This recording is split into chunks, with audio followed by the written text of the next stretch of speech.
Olá, está no ar o Justiça em Questão, um programa do Tribunal de Justiça de Minas Gerais. Nesta edição, vamos falar sobre o novo Código de Processo Civil.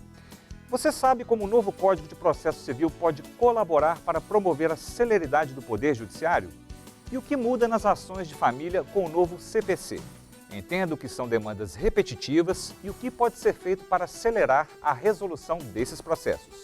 Saiba mais sobre a conciliação, uma proposta do novo Código de Processo Civil que o Tribunal de Minas já realiza há mais de uma década.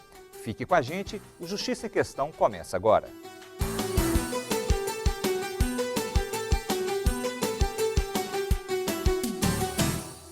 O Justiça em Questão de hoje fala sobre o novo Código de Processo Civil.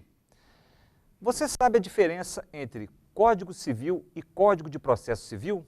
Conhece as etapas de regulamentação da lei que altera as regras federais no que diz respeito aos processos judiciais civis? O novo Código de Processo Civil foi sancionado em março desse ano pela Presidência da República. Acompanhe.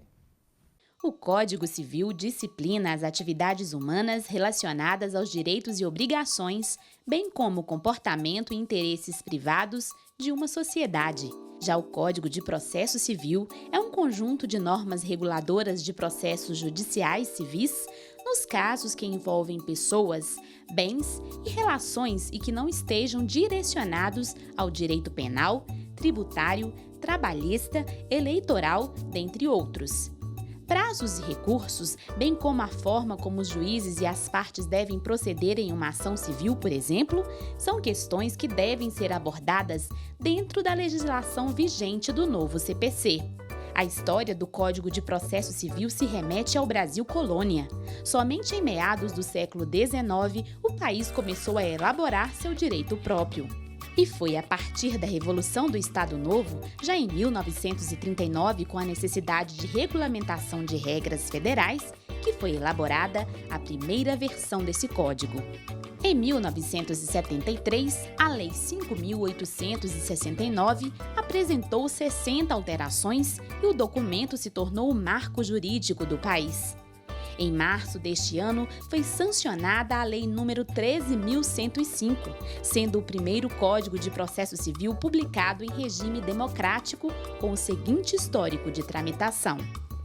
Nomeada a comissão de juristas responsável pela elaboração do anteprojeto do novo Código de Processo Civil. O projeto de lei do Senado foi aprovado pelo Senado Federal e enviado à Câmara dos Deputados, que prosseguiu como projeto de lei número 8.046 de 2010. Aprovado o projeto de lei 8.046 de 2010 na Câmara dos Deputados. Aprovado o substitutivo da Câmara dos Deputados com emendas pelo plenário do Senado Federal. O projeto de lei foi sancionado pela Presidência da República, com vetos parciais, conforme publicação do Diário Oficial da União, no dia 17 de março de 2015. O vacatio legis, ou vacância da lei, é o intervalo de tempo para que o Poder Judiciário conheça e assimile os termos da nova lei, fixado pelo seu artigo 1045, que estabelece que este código entre em vigor após decorrido um ano da data de sua publicação oficial. Neste contexto, o Tribunal de Justiça de Minas Gerais tem promovido ciclos de estudos do novo Código de Processo Civil através da Escola Judicial Desembargador Edésio Fernandes, EJEF, para aprofundar os estudos sobre o novo CPC. O novo texto do Código de Processo Civil prevê mudanças em prol de uma justiça mais ágil.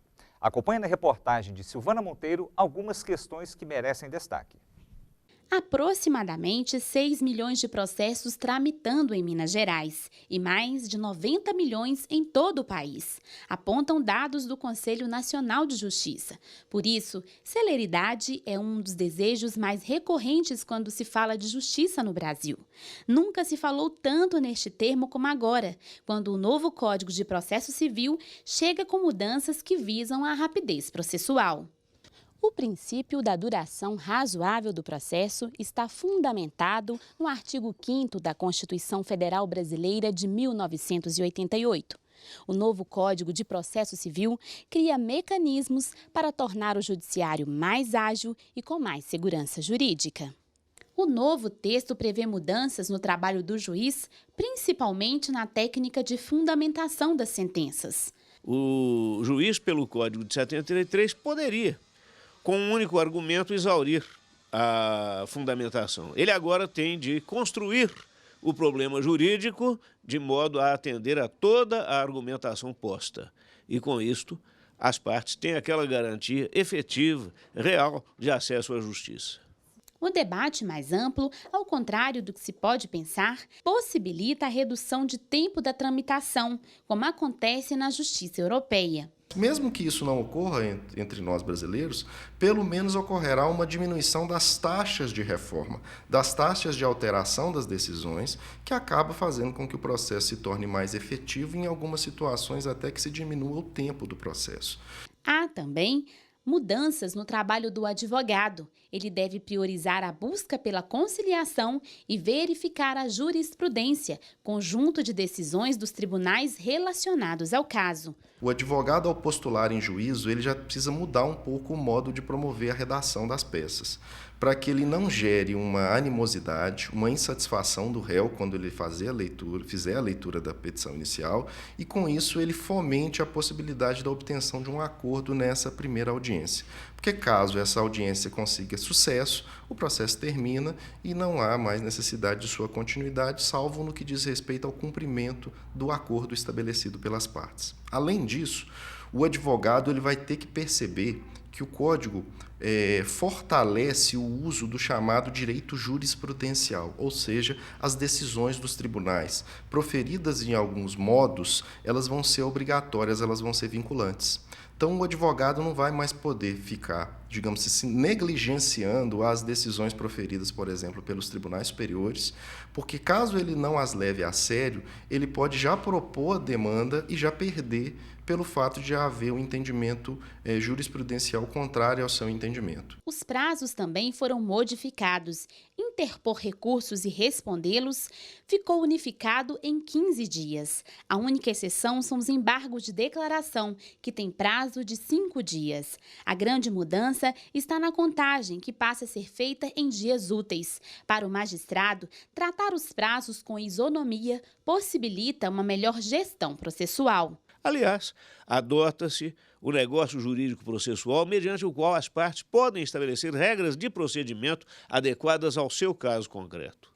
O novo texto prevê no artigo 12 o princípio da cronologia. Atualmente, não há uma regra clara sobre a ordem que o processo deve ser julgado. Com o novo Código de Processo Civil, os magistrados devem seguir a ordem cronológica da conclusão para proferir uma sentença ou acórdão.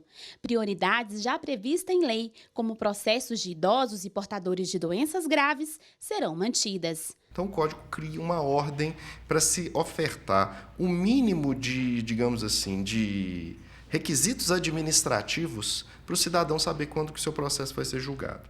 As práticas do novo Código de Processo Civil começam a partir de março de 2016.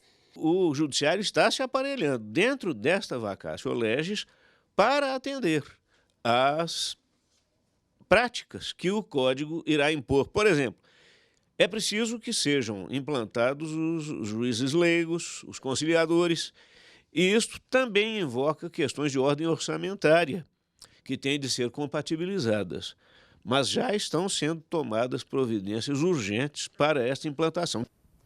Nossa equipe de reportagem fala das mudanças que o novo Código de Processo Civil irá promover para as ações de família. Voltamos em instantes.